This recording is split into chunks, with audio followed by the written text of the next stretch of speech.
Wu Meng is so petrified that he can't even squeak. But as the cobra readies itself to strike, Xiang Kun miraculously grabs it with one hand. He then sighs, flexes his mental muscle, and sends the snake packing, making it wish it had never left its mama. With the cobra slinking away, Wu Meng can finally breathe easy. He had already prepared an epitaph for Xiang Kun, but apparently, Xiang Kun isn't fazed by such trivial matters.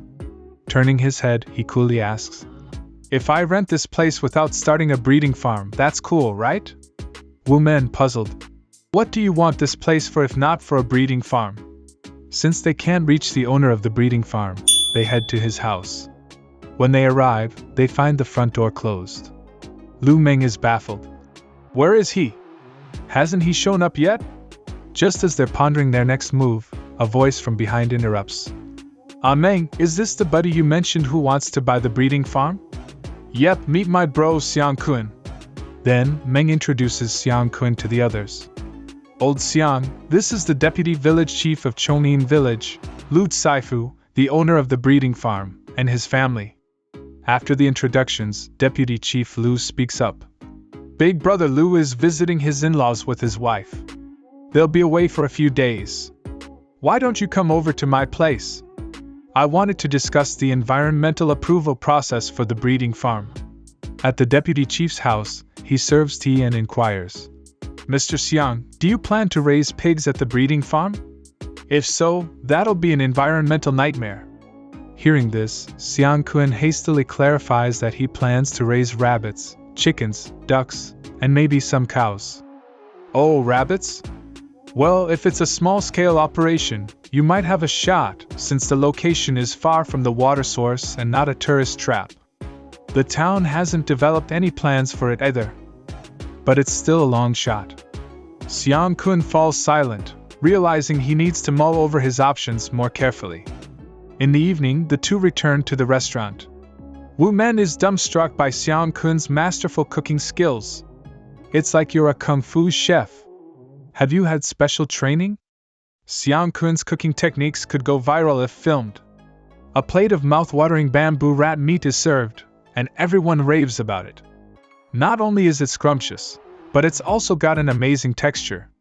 Even Wu Meng, the chef himself, approves. As they feast, he says, I forgot to mention that bamboo rat meat has tough skin, so it needs extra stewing time. But the taste is spot on. Hearing the praise, Xiang Kun thinks to himself that using bamboo rat meat like rabbit meat just doesn't cut it. He hasn't cooked it before, so he learns that you can't just swap out ingredients willy-nilly. Truth be told, there are many other plans that haven't been mentioned. Some have lackluster results, while others are too difficult. For example, Xiang Kun has thought about using his emotion assimilation ability in public places to wow diners, making them believe his dishes are out of this world. Just then, he gets an update from the 8-armed wooden carving in his mind. What on earth happened to Nana's grandfather that he's in the hospital? Xiang Kun feels an intense fear that's definitely not his own and catches a glimpse of some fuzzy images. No, it's not food, it's a fear-induced hallucination. The emotion doesn't seem to come from the 8-eyed, lab coat-clad monstrosity, but rather from the old man's concerns about his predicament. Then, Xiang Kun grabs his phone to ring up Nana. You didn't tell me that the buyer of the wooden carving was your grandfather, did you? Upon receiving Nana's confirmation and asking how he figured it out, Xiang Kun responds, Aha, I knew it. Didn't you drop in the group chat that your grandpa wanted to meet me? I thought there's no way your grandpa would want to meet me out of the blue, so I guessed he might have been cornered into buying that carving. Nana retorts, Well played, dear Kun. But my grandpa genuinely adores your wooden carving. He raves about your mad carving skills. Nana informs him that there's a scarcity of youngsters these days willing to invest time and energy in mastering these crafts, so her grandfather wanted to meet him and probably chew the fat about wood carving. Hearing this, Xiang Kun plops down on his bed, deducing that from Nana's words, her grandpa doesn't seem like someone plagued by poor health needing long-term hospital care. Her tone doesn't hint at a sudden hospital visit either. The visions he glimpsed through the wooden carving might have been Nana's grandfather fearing he had transformed into that creature. But what do older folks dread most? Isn't it illness and the Grim Reaper? Hospitals are their worst nightmare. With this in mind, Xiang Kun consents to meet Nana's grandfather. As they dine, Xiang's dad munches on the eggplant dish and exclaims, "Not too shabby, delish! I've told you before, this is how you should whip up eggplant. You used to claim it was a mission impossible, but now even your offspring have nailed it. Son, enlighten your mom on your eggplant wizardry." Hearing this, Xiang's mother gets miffed. "Just savor your meal, don't yap so loudly while you eat. You might eject it and spoil the fun for everyone else." She then pivots to Xiang Kun, commending his culinary prowess, particularly with the braised delights. "The crocodile dish is a winner.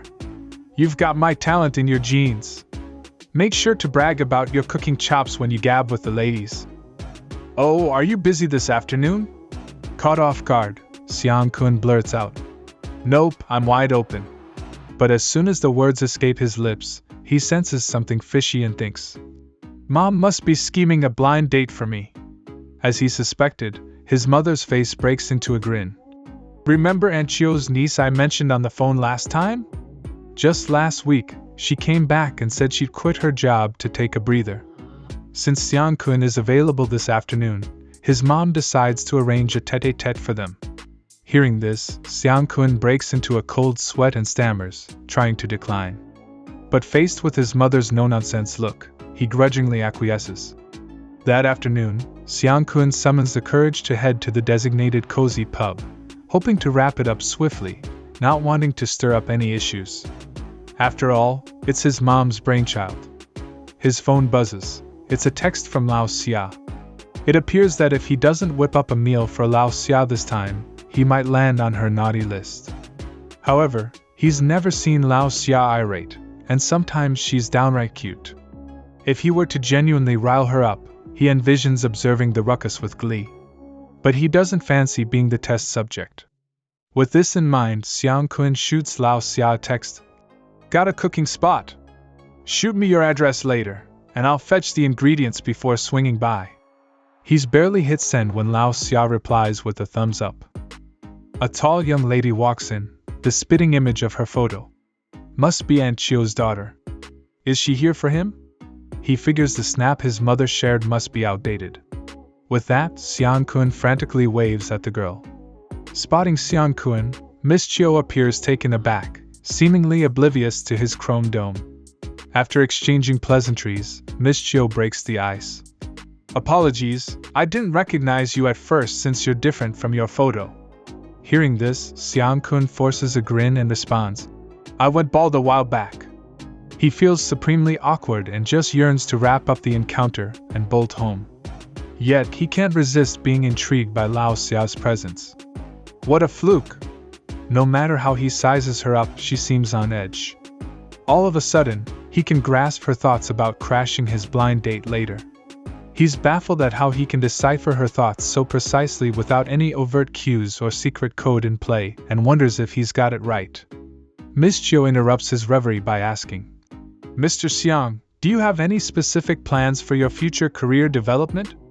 "I'm actually toying with the idea of returning to start a bunny ranch." Hearing this, Miss Chio is thrown for a loop, assuming Xiang Kun has a soft spot for rabbits. But Xiang Kun clarifies that he simply relishes munching on rabbit meat. Rabbit meat boasts a protein content of up to 70%, outstripping most meats. This lean, low cholesterol meat is chock full of nutrients. As a kiddie dish, it boosts brain power and learning prowess. For seniors, it staves off Alzheimer's, and for ladies, it nourishes and beautifies the skin. After digesting Xiang Kun's spiel, Miss Chio falls quiet, then flaps her hand and inquires, "So, are you planning to scout a spot for the bunny ranch on the fringes of Zitong City?" It's hard to find a suitable location near the city, but there's Tongsher Town. Xiang Kun wonders if she's ever heard of it. Located north of Jianzhou City, he swung by Tongsher Town just yesterday and scoped out a plot of land in Chongyan Village, roughly 20 miles out. Catching Xiang Kun's words, Miss Chio pulls a repulsed face. Eyeballing her expression, Xiang Kun reckons there's no point prolonging their chit-chat, as she'll likely concoct a reason to inform Aunt Chio that they're a no-go. However, Miss Chiu starts having other thoughts. She ponders that the bald code jockey must rake in a respectable income and likely has a decent nest egg. She's also heard he's got an apartment to his name. Though he's no looker, his brawny build is right up her alley, and she surmises he might excel in other departments too. She resolves to take a shot with Xiang Kun, blushing as she schemes her next move. Just then, Lao Xia bolts over and invites Xiang Kun to hit the grocery store with her. Before he can muster a response, Lao Xia seizes his hand and beelines for the exit. Miss Chiu itches to speak up, but Lao Xia pins her to her seat.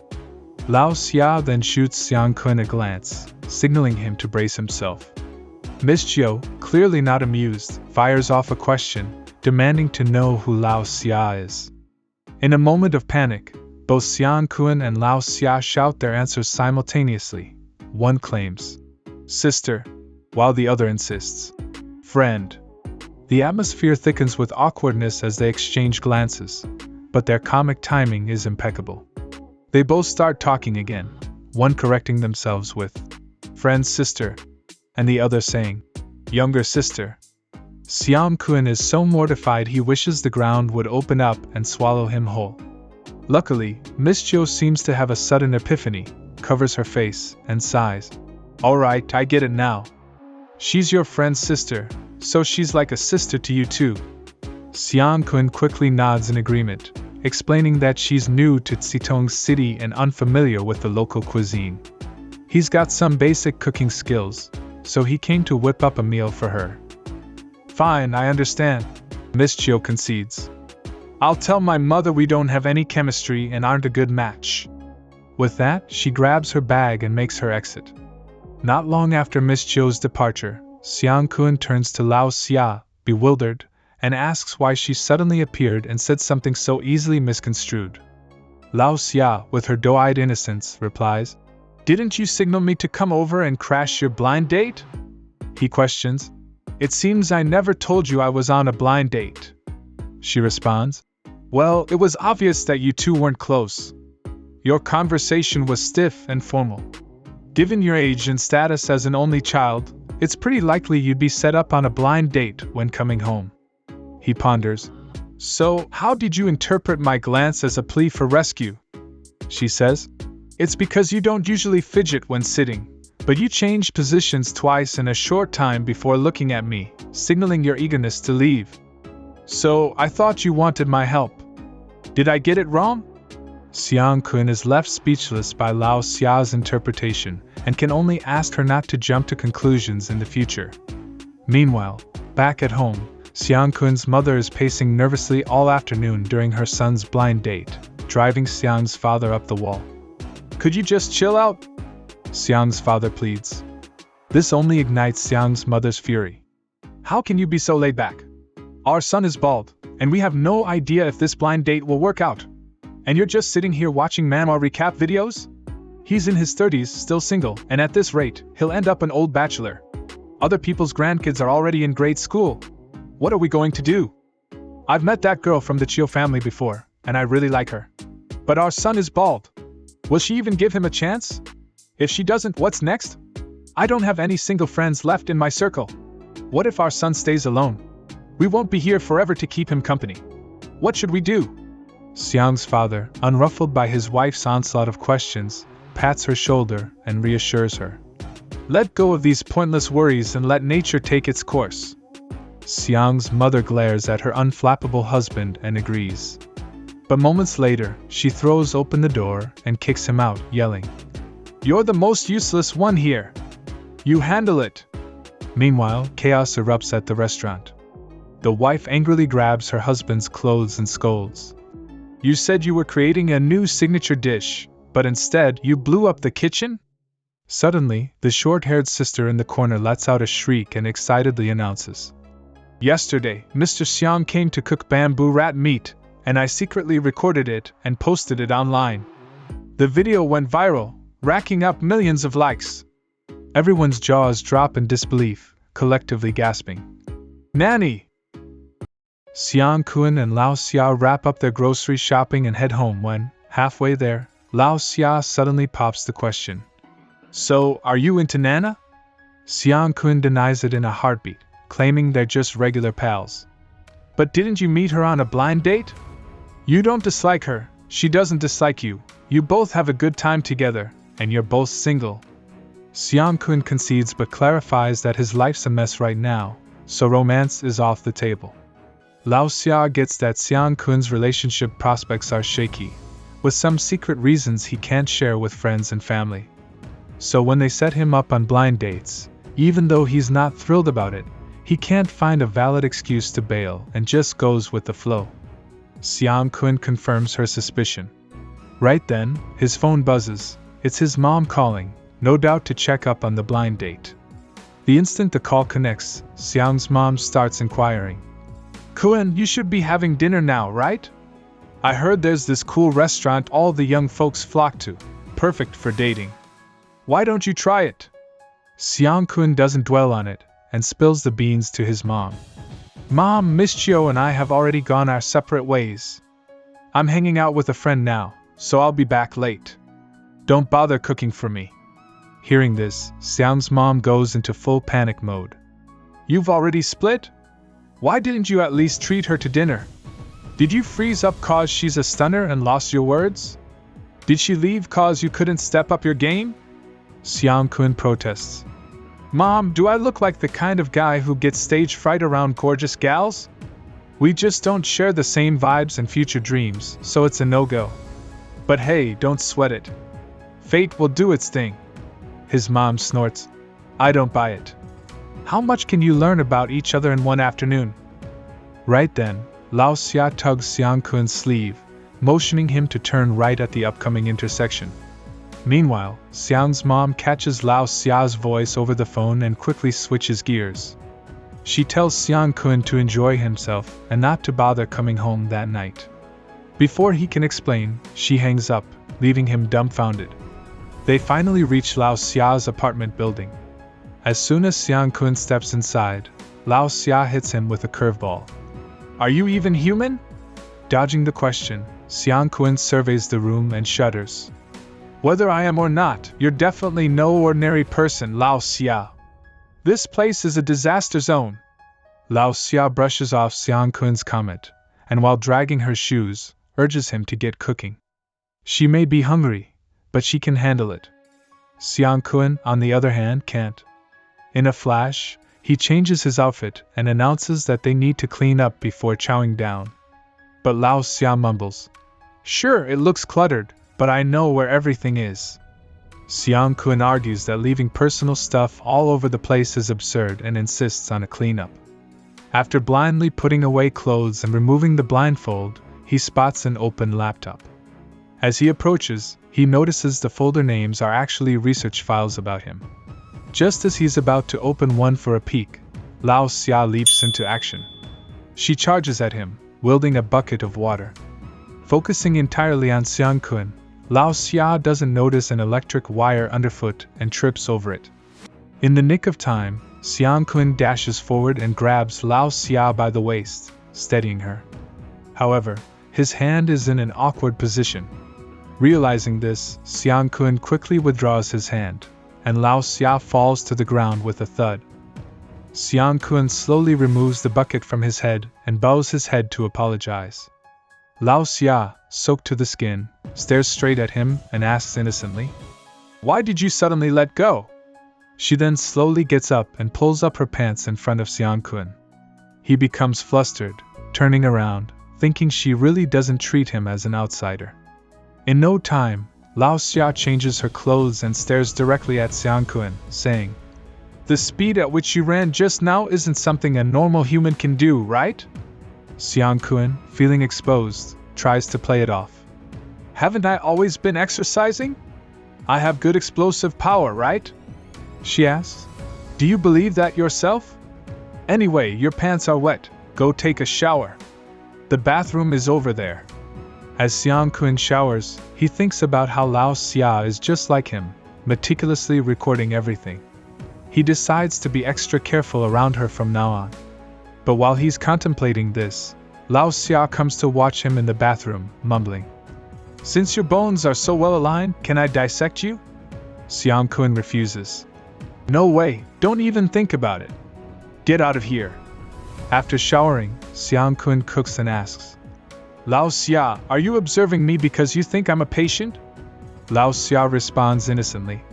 In a way, we're all patients. I'm interested in all patients, so I observe everyone, and you're no exception. Do you remember our first meeting at the coffee shop? You were sitting idly there without doing anything. From the moment I entered the coffee shop, you didn't take a single sip of your drink. You didn't stare at others, but I knew your attention was always on them. Later, she discovered he shifted his focus to herself. At first, Lao Xia figured Xiang Kun was just people watching the ladies, but after several run-ins, she concluded he simply had a habit of watching others. She throws a question his way. Based on your observations, what kind of person am I? Xiang Kun mulls it over and then coolly answers. A stunningly beautiful and serene woman. As for her own detective work, Lao Xia admits, I'm not sure who you are yet, but I'll keep watching. Suddenly, as Lao Xia touches him, Xiang Kun's hand reflexively lands on her waist, leaving her flustered. She gazes at him with her wide, innocent eyes asking, Why are you grabbing my waist? Xiang Kun yanks his hand back, apologizing up a storm. However, Lao Xia notes she couldn't read his eyes, but she did glean one thing: he's into women. Stunned, Xiang Kun finds himself at a loss for words, wondering if Lao Xia is just messing with him or genuinely clueless. Does she have her own set of secrets? At that moment, Xiang Kun asks, How's it taste? Lao Xia beams and says it's scrumptious. Catching her first smile, Xiang Kun is taken aback. She can smile too. He then whips out a book from under the table and hands it to her. With a naive look, Lao Xia assumes it's her birthday present and says she'd prefer a wooden carving. Xiang Kun quickly clarifies it's not a gift, just something he wanted to share. After their goodbyes, Xiang Kun hops on the train home. Out of the blue, his phone buzzes in his pocket. It's a message from Nana, forwarding a video. The footage must have been captured by the female staff at the main restaurant, and Xiang Kun is shocked by the number of likes it garnered. The eight-eyed wooden carving sends feedback, and Xiang Kun shuts his eyes to sense the environment. But this time, it's not a hospital room he sees, but a hotel suite with a hazy figure of a man snoozing on the bed and a woman kneeling beside it. By the door, the eight-eyed creature and its family members huddle, looking like they're about to bust someone. After witnessing this, Xiang Kun realizes that the terrified person isn't Nana's grandfather, but someone else. This person dreads the family's disdain and wallows in guilt and regret. After cheating, he might also suspect he caught a disease, leading to deep-seated fear. In the meantime, Feng Shuya jolts awake in his living room, rattled by the nightmare. He never expected to have such a horrifying dream. Was it the knockoff booze at lunch? Collecting himself, he eyes the eight-eyed wooden carving on the table and shivers, feeling goosebumps. The old man notices this and ambles over, asking if he's intrigued by the wooden carving too. But Feng Shuya senses something amiss with the carving and urgently quizzes the old man about its origin. He believes there's something sinister afoot, as he had an odd dream after merely napping next to it. Hearing his son's words, the old man furrows his brow, wondering if he also had a bizarre dream. Unable to hold back, he inquires, What kind of dream was it? Give me the nitty-gritty. After spilling the beans to the old man, Feng Shuya rushes the carving to a Taoist temple. He's convinced it's wicked and decides to consult an expert. Suddenly, a voice from the temple demands, Who's there? Feng Shuya nervously answers, Master, I need your guidance. A man with radiant eyes appears, inviting him to proceed. Seeing the visitor's otherworldly look, Feng Shuya assumes he's the esteemed Taoist priest. However, the man's following words throw him for a loop. A voice from behind the man hollers, Yam, you nincompoop! Who let you out? As it turns out, the man is just a dimwit from the nearby village, and the genuine Taoist priest is the one who just chimed in. The duo enters the temple, and the priest examines the wooden carving, sensing it's quite eerie. He looks at Feng Shuya's hand and concludes he was once involved in some risky hanky-panky. Sheepish but truthful, Feng Shuya nods in agreement. The Taoist priest suggests he gets a medical exam ASAP, adjusts his lifestyle and diet, and exercises more. He should also spend time with family and friends and maintain an upbeat attitude. Regarding the carving, the Taoist faith talks about 3 realms that can impact a person's internal organs and spirit, leading to confusion and dreams.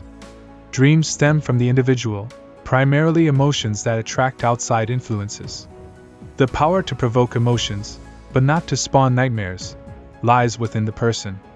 With this clarification, Feng Shuya is dumbstruck for a moment before asking, "But I saw the carving after waking from the dream. Shouldn't the carving stand be visible upon entering?" The priest responds, "That's true. But I didn't notice the carving when I entered today. We can actually see more than we realize. You might not have been aware, but your subconscious already etched the image in your mind. However, this isn't my forte. If you still have nightmares after a medical exam, consider seeing a psychiatrist or consulting a psychologist." After hearing the Taoist priest, Feng Shuya is left speechless, thinking, "You're a Taoist priest, and I came to seek your assistance, but why do you keep pushing me to see a doctor?" The priest appears to grasp his puzzlement and clarifies, "There are specialties within Taoism, Mr. Feng. If you asked me to evaluate Feng Shui, I'll do my part. However, this seems to concern physical and mental health, so it's better to consult a pro." The priest chimes in, "We're living in modern times. Don't expect us to do it all. Be proactive and seek medical assistance when necessary. But this carving, it's intriguing. I'm a fan, Mr. Feng. If it's not your cup of tea, you can give it to me or sell it to me. I'll fork over 500 yuan. Feng Shuya promptly declines, explaining, "No, this is my dad's. I can't just give it away without his consent. He'd whoop me." The Taoist priest isn't fazed, hands back the wooden carving to Feng Shuya, and reminds him to schedule a medical exam ASAP. However, as soon as Feng Shuya exits the temple, he can't resist dialing his dad to ask if he also experienced a carving-related nightmare. The old man snaps back impatiently. "Isn't it normal to have a bad dream now and then? Don't make a fuss." Though the old man sounds annoyed, Feng Shuya can read between the lines. It appears his father has had similar dreams too. He proceeds to ask about the whereabouts of the exorcist master his father had mentioned earlier, reputed to be quite the expert. As he walks in, Feng Shuya spots a photo of old Gao with a Taoist priest and can't help but be amazed that even Taoist priests have such fancy gigs these days. But this priest ain't no Master Neo. Feng Shuya just whips out the wooden carving, and without even laying eyes on it, the priest claims he senses some bad juju. Feng Shuya urgently asks if something's wrong. The priest, however, shakes his head, explaining they need to do a ritual to find out. He directs Feng Shuya to pay at the front desk, where they offer 3 different ritual options. If he coughs up more than 100,000 yuan and becomes a VIP, they'll throw in a basic ritual package for free. Considering Feng Shuya's predicament, the problem might not just be the carving. The room where he takes his lunch breaks might need some exorcism action too. Feng Shuya skips the VIP and house ritual, convinced that the wooden carving is the real troublemaker. He requests they perform the ritual on the carving and reveal the root cause. The Taoist priest obliges. Although Feng Shuya doesn't want to stick around, they'll record the process and send it his way as proof. The grand total? 6,999 yuan. But since it's his first time, they offer a discount and charge him a cool 6,666 yuan. Feng Shuya senses something fishy. Even though the priest seems legit, he can't shake the feeling that he's a bit of a sham. So, he rings up old Gao, who's in the photo at the company's entrance, to ask if the priest's the real deal. Old Gao lets him in on the secret. The priest just after the dough, and Feng Shuya should see a doctor if Master Neo recommended it.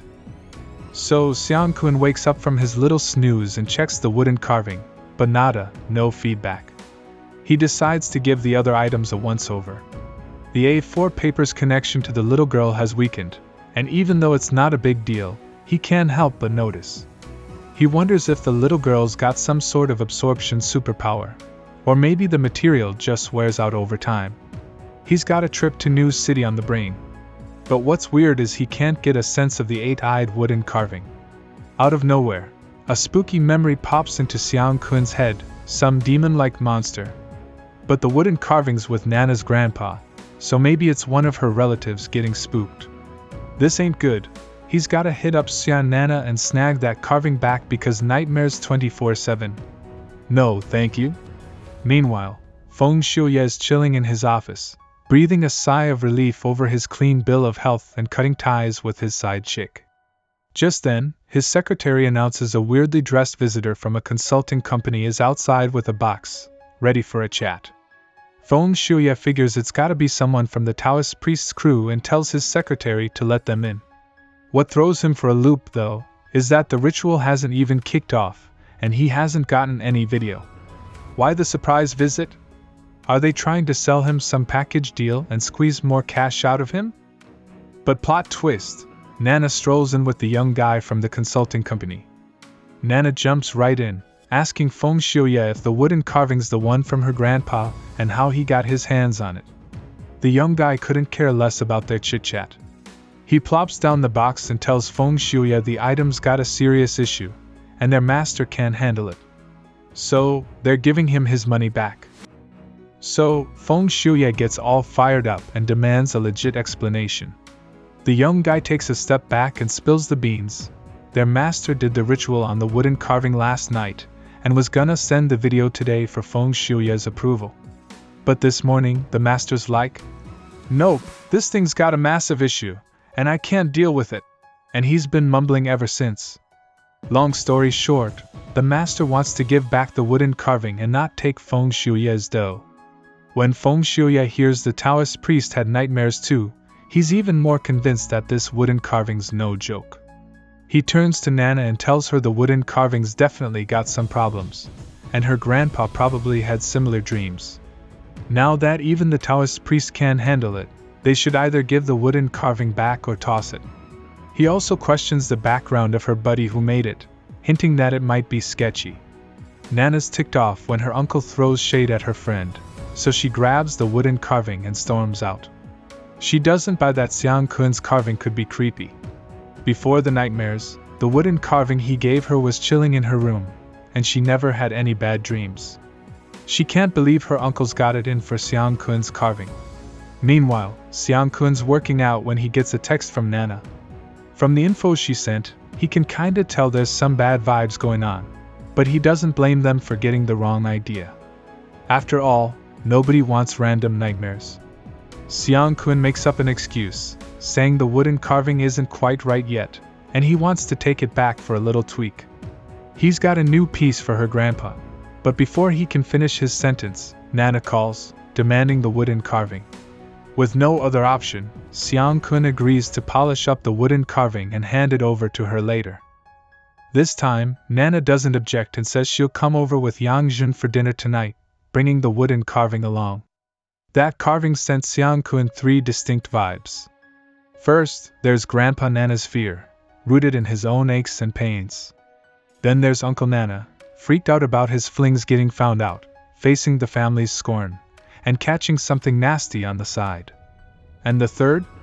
Well, that's likely the priest from that sketchy consulting firm.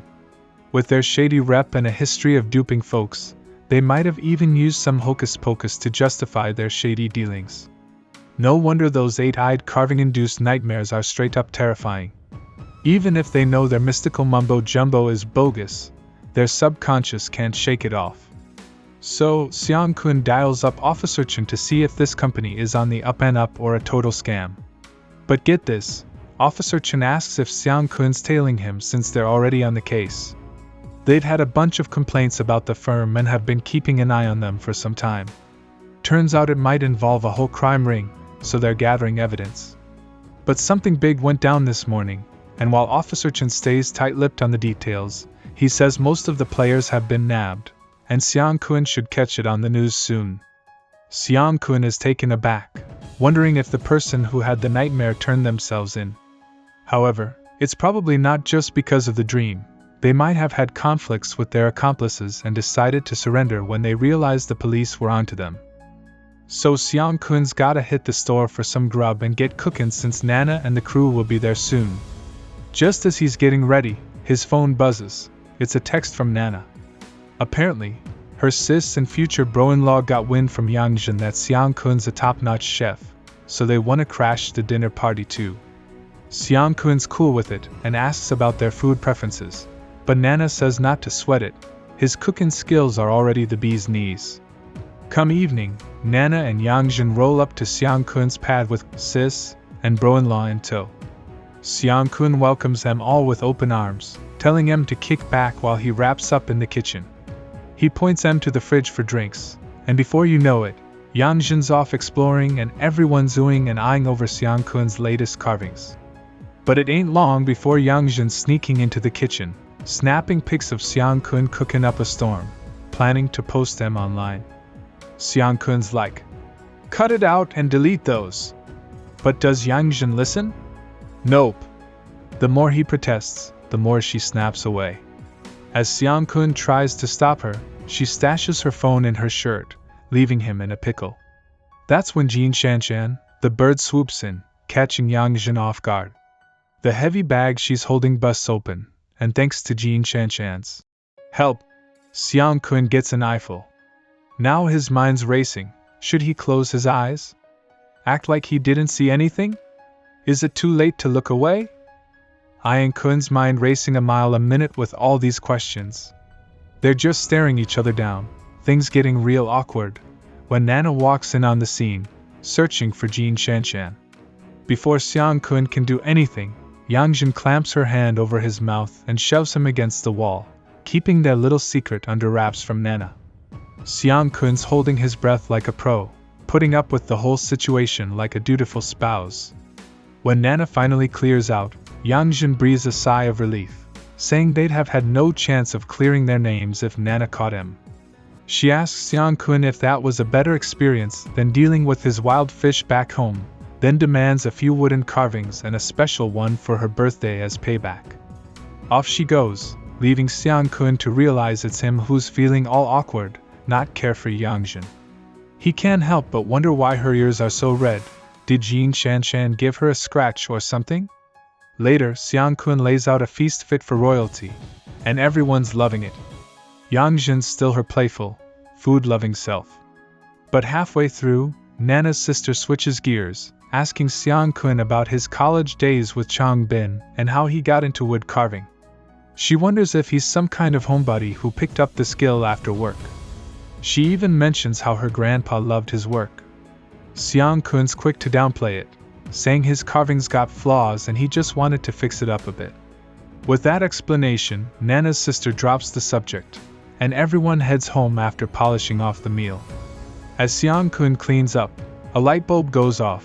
He'll make a bunch of emotional objects with the same pattern and test them out during the next stealth blood phase to see if they can really amp things up. Applying emotional influence to conscious people is the goal. Before, the eight-eyed wood carving was all about fear, so that's what people got. But this time around, Xiang Kun figures he'll go for something a bit more upbeat, like happiness. I mean, who doesn't want to be happy, right? And happiness is pretty hard to miss, whether it's the goofy grin plastered on someone's face or the way their whole body starts dancing a jig. You can even spot happiness in heartbeats, breathing, and those sneaky hormones. So, to whip up a batch of pure joy, Xiang Kun binges on some old-school cartoons that used to crack him up. As he watches, he carves out a bunch of these adorable yellow critters, each one bursting with his own happiness and connected in some mystical way. Before Xiang Kun knows it, he's finished the whole dang cartoon series. He checks the clock and, would you believe it? He's been carving non-stop for a whopping 26 hours. But hey, since he's got a whole army of happy yellow dudes now, it makes sense. All that's left is to wait for the next stealth blood phase to test these little bundles of joy out.